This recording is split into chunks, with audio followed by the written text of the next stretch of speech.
here to help us love each other better. That's the essence of my every message. Is gonna be, we gotta love each other better, man. We got to love each other better. Innocent until. How y'all doing, man?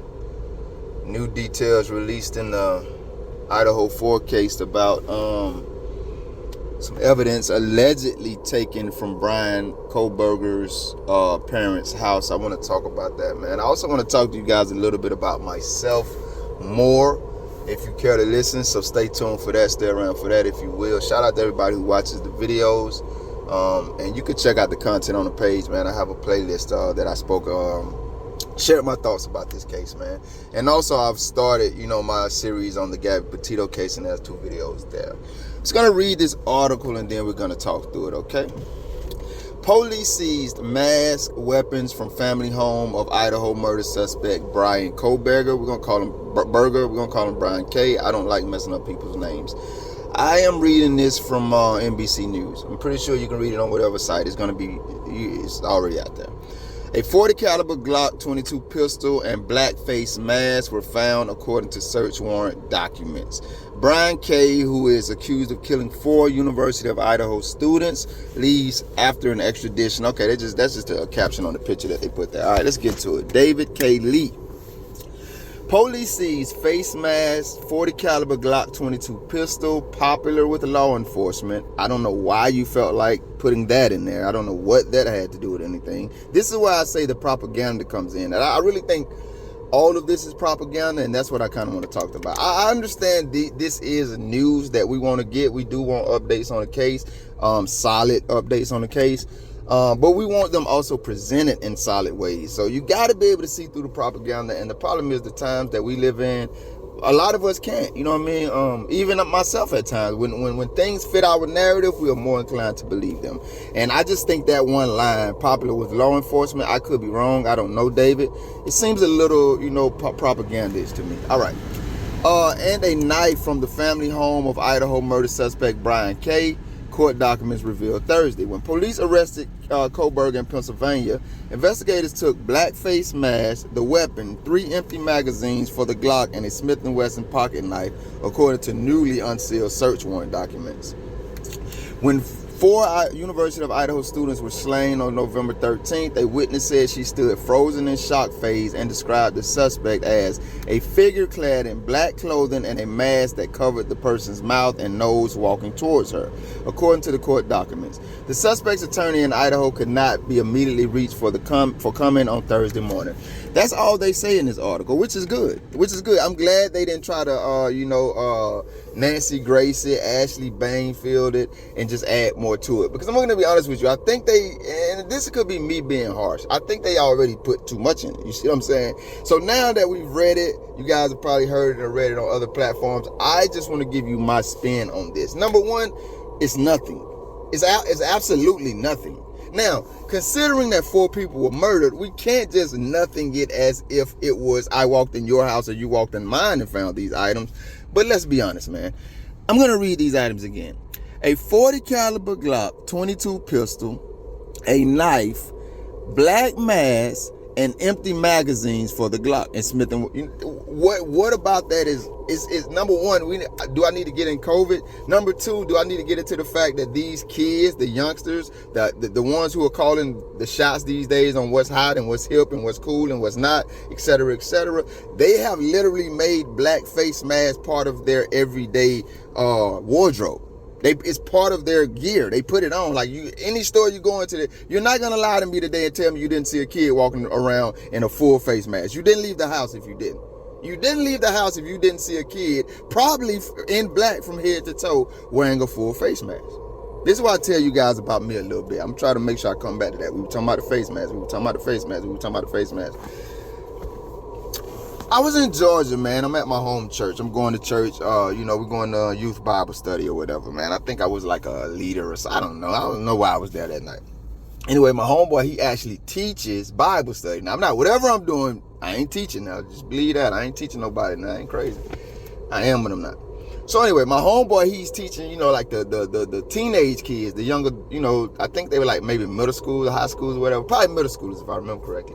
But before it starts, you know what I mean, we're all gathering, we worship. I can't remember what we were doing, but he came to me at a point and he said, hey man, can you sit with us in my Bible study class tonight? I'm like, yeah, for sure. And I was like, why though? You know what I mean? I'm curious. Obviously I'm gonna do it, it's no problem, but I'm curious. And he says, because I want to show you something. All right, so cool. Nothing else to talk about, right? I'm going to go ahead and fast forward to the end of this story. We sit all through Bible study class. Absolutely nothing spectacular happens. If I remember correctly, I think they may have asked me a question or addressed me literally one time. Now, we're in there from 30 to 45 minutes, right?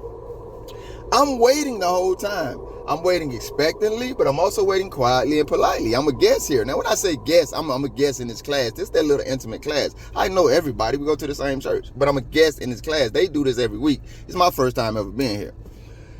Bible study goes by, nothing happens.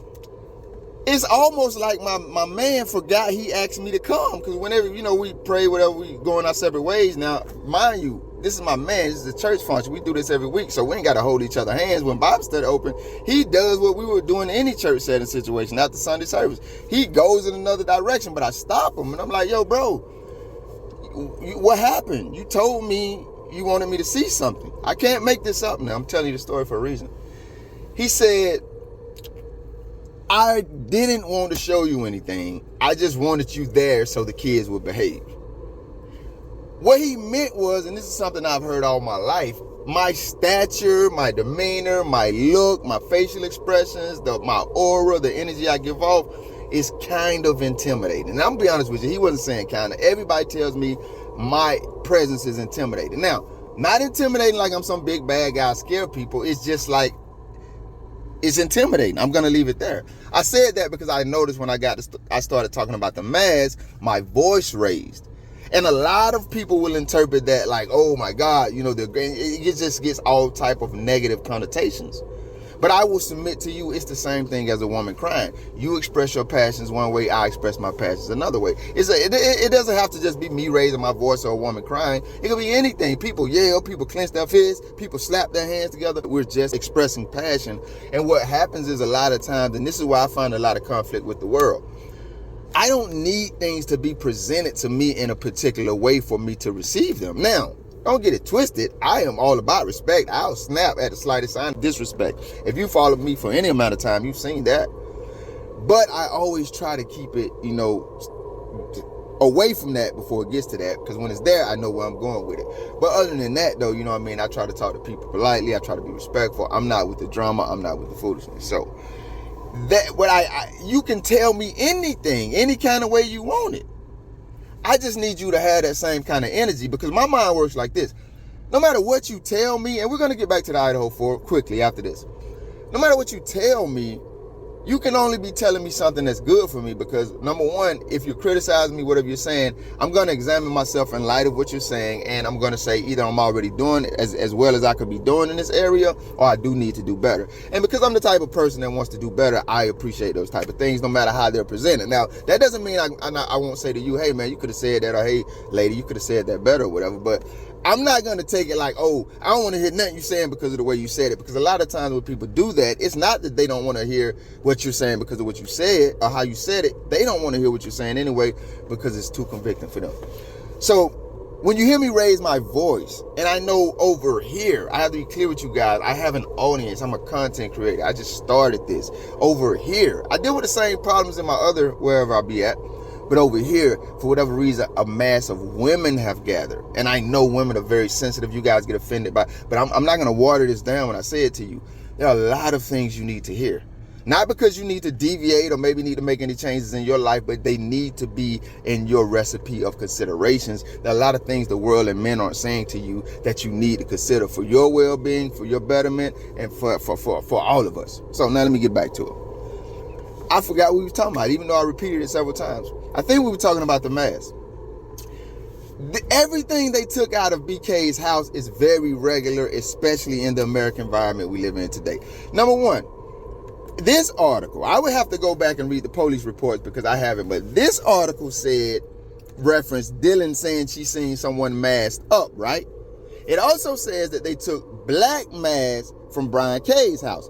Watch how quickly Dylan's stories now become that she's seen a black man. I'm not even saying Dylan is going to change her story, but I'm saying if up until now she only seen a mask, I don't want to hear no black mask now that we also find out. Now, obviously also, this is evidence that I'm pretty sure both sides already had, prosecution and defense. But I'm just talking about mostly from a court of public opinion perspective and perception. I don't want to hear anything about Dylan saying she's seen a black mask now and then y'all making that a link to Bryan. The masks were found. I got black masks. Remember we did it and I showed y'all I got the black gloves when they talked about the gloves? I still got some black gloves in my house now. I got to go buy, in my car now and in my house, I got to go buy more. I have black masks in my car right now. I'm literally going to buy some more black masks because the ones I have are like the COVID masks, to keep your face and nose, whatever it's supposed to do. But I'm thinking about starting to get on video with you guys, so I want to have a black mask to cover my face. And if I had already did it, which I was supposed to do this like a week or two ago, I would have that kind of black mask in my car. Now, whether I have weapons to protect myself or whatever, that's none of your business. And then extra clips for the weapon, come on, man. I'm talking to my dude at work the other day, and just randomly, because we don't work together, he just pulls up. Randomly, I asked him, is he into guns? Because he looks like this guy I follow on Instagram, these gun fanatics, and they're Second Amendment guys, so legally gun fanatics, and they're safe. They do things the right way. That's what I'm trying to say. So he looks just like the guy. So I'm like, yo, bro, is that you? No, I ain't asked him that. I said, yo, are you into guns? That's what I asked him. I said, are you into guns? Because I looked at him a few times first. I said, bro, that's bro. And I'm like, nah, I'm talking to myself. Finally, instead of talking to myself, I asked him, are you into guns? And he's like, am I? He gave me one of those. Am I, bro? He gave me one of them. And I'm like, hold up, man. There's no way you looking like this guy. And you're telling me you got crazy guns. And later on, he does go. And he's excited about it because he immediately went and got his phone and came back and showed me. And he does have guns like that. And this is a regular random guy that I ran up on. Trust me, man, everybody got guns. So what are we talking about here? Everybody got COVID masks or masks these days. What are we talking about here? I don't know Bryan BK or his parents, but I know a lot of older people are definitely more, concerned about the COVID thing, so they're wearing masks. I don't know, man. I'm not saying any of this is true. All of that stuff that they found in Bryan's house could be connected to the crime. He could be very guilty of the crime. I'm just trying to bring us back to the reality that in hindsight, retrospect, right now ish, whatever word I can make up or you want to call it, that stuff really means nothing. It's circumstantial at best, if even that. And my gripe with it is we will continue to use things like this to say possibly innocent people are guilty. There's a story, and I didn't research it, man, because there's a story here, it's a story that's a story for this, a story for that. You can't get caught up in everything. But there's a black man, I think he did 22 years in prison, and he's finally been exonerated right now. Well, not finally, he has been exonerated. So 22 years, crime he didn't commit. Fully exoneration, that means we know you didn't do it. There's, I think it might be in Illinois, don't quote me on this either. One state has laws on the book that they're now fighting that even when prisoners, and we're talking male or females, this isn't a gender conversation here. Even when prisoners are found innocent and exonerated, they can't be released from prison. Don't take my word for it. Just Google that. Google that. Prisoners exonerated can't be released from prison. I guarantee you the information is going to pop up if you want more on it. These are the things that go through my heart and my mind when I say, let me start a platform, and I don't even know the name of it, and then God gives me innocent until, and I make all these videos and offend all these people. I don't know how to back down, man. Because as staunch as y'all are about saying, hey, man, because this is what gets me. Women, I don't care about women, and I know these are the things I say that offend y'all. I don't care. Women are not in my peripheral 1,000% of the time. People are. That does not leave women out. That's what y'all miss. I'm thinking about people. Y'all thinking about women. So when I say I ain't thinking about women, y'all might automatically go, oh my God, look at him. When Sleuthy Goosey and her fucking, punk ass friends, they talking crazy to me, and I say, well, listen, if I in your what then? Oh, how can you say that? I mean, damn it, that's the same thing I was thinking when I read what you said to me. Like, we know each other. So it can't be all about women. And when we consider these cases, that's one of my first or second videos. I said, hey, all these excuses that y'all make, if Bryan K was a woman right now and y'all didn't hate her, none of this stuff would mean anything to y'all. Y'all would recognize it for what it is.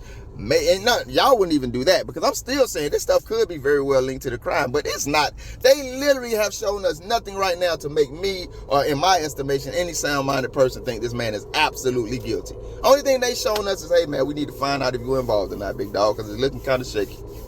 That's what they've shown us. But because y'all minds are so, hey, women this, that's why one of the women had to tell y'all early on a couple of weeks ago on Twitter. I saw it. I'm pretty sure she's not the only one that's seen it, said it. Do y'all remember Ethan was murdered too? Because y'all minds are so consumed with females, man. I can't live in that world, bro. Like, I'm trying to get past that. I give you a hint. That's all I do on my other platform. We deal with those kind of issues. If y'all, I don't know what to tell you. We deal with those issues. I'm trying to get, I tell them the same thing. Like, at a point, we got to get past that, where we're talking, everything that we're talking about, everything we're considering is an us thing. Like, why are we thinking about this? Because we want what's best for us. Why are we considering this? Because we want what's best for us. Who will be benefiting in this? Us. Y'all don't think like that. Every answer that y'all get in that equation is going to be women. There's no way in hell, man. There's no way in hell. Because that's how innocent men serve 22 years in prison for crimes they didn't commit. And y'all want to tell us all. I woke up this morning, first thing I see on Twitter, well, we got to do something to help women with menopause. Okay, cool. Let's do something to help women with menopause. But damn it, can we also do something to help these innocent men sitting in prison just because they men? Can we do something to help these fathers fight? Y'all don't want me to get into all that. We were talking about the case, man. I really have nothing else to say. That's why you haven't seen a lot of Idaho 4 videos from me. I'm not going to be running to the internet just trying to make content. My first video I did on it did like 3,000 views. My video's doing like 30 views now. Like, what the hell going on? I could just be pumping out content, tagging the Idaho 4 in it to make content. That's not I'm not here for that, bro. I'm not here to insult women. I'm not here to insult men. I'm not here just to make content to get paid off of it. I'm here to help us love each other better. That's the essence of my every message is going to be, we got to love each other better, man. We got to love each other better. And loving each other better would be when you see that article, hey, these items, according to the search warrant, were taken out of Bryan K's home. Now, you think through that the same damn way you would think through it if it was a woman. You think through that the same damn way you would think through it if it was a man, or your son, or your husband, or a man that you love. Because like I said in the last Gabby Petito video, when y'all create these narratives that men are guilty just because they're men, that environments are dangerous just because men are about, you're making the world a dangerous and unsafe place for the men in your life that you say you love. And I don't think you want that. So let me say this again. We're going to get out of here. Go check out the other videos if you're new here. Thank you for checking out the video. If you made it this long, if you're a frequent watcher, thank you. If you care to and you just forgot, hit the like button, subscribe. If you know all that fly stuff we do on YouTube. I'm gonna say this again and I'm gonna get out of here, man. You heard the news that these items were allegedly found in Bryan K's home. We all did. Think through it like you would think through it if it were a woman and somebody you love. Innocent until. Breaking news this morning, just into our newsroom, we've obtained new documents from Pennsylvania State Police related to the investigation of the murder of 4 University of Idaho students last November. Now, these documents list items that investigators recovered from the family home of the suspect, Bryan Kohberger. So among the items that investigators collected are 3 knives, a pocket knife, a kitchen knife, and another that's unknown in size. They also recovered a handgun, including 3 empty magazines, as well as a laptop and a black mask and gloves. Now, investigators also released what they found in the suspect's car. Some of those items include a Comfort Inn room key holder, a shovel, goggles, and a reflective vest. Now, for a full list of what investigators found, you can head over to our website right now at crim.com. So NBC had a short list. I see there's a much longer list of the items that they found. They even took the door panel from his car. I think it said the headrest. And I forgot to say this in the video, so it comes together. It's very convenient. Out of all of the evidence that they're leaking, and I'm not even going to say this was a leak, but I am going to say out of all the evidence that they're leaking and that these media platforms are running with, why has none of it been absolutely conclusive? If they have conclusive evidence, they're leaking everything. We know some of this stuff is leaked. Why not leak some conclusive evidence if you have it? You have we're not going to act like that we're still waiting on labs now. You've already gotten, there's no way. I watch enough true crime to know that those labs have come back. We're in March now. We're talking about 3 months into the new year. That was in November, right? We got those labs back. So my question remains there. I did see the list because I was going off of what I read, which was on NBC, but I did see the extensive list. I'm glad that I didn't think the list from NBC was it, but I am glad to see the extensive list, and I'm also glad to see the detail in what they did take. I hope there's even more because, like you say, we want to look over these things to see if this guy is innocent or if he is guilty, right? Like, these things can reveal either or, whichever is the truth. So I'm glad to see that extensive list. I had to come back on here and let you guys know that I did see that, so I don't look crazy. There are some concerns. I'm telling you, there are some concerns in how this case is being handled, and definitely how it's been played out to the public, knowing that this is where the jury pool will come from. But even with that extensive list, guys, I just still see regular things, and I see nothing that makes me say that Bryan is absolutely guilty. So this time, for real, we're gone. Innocent until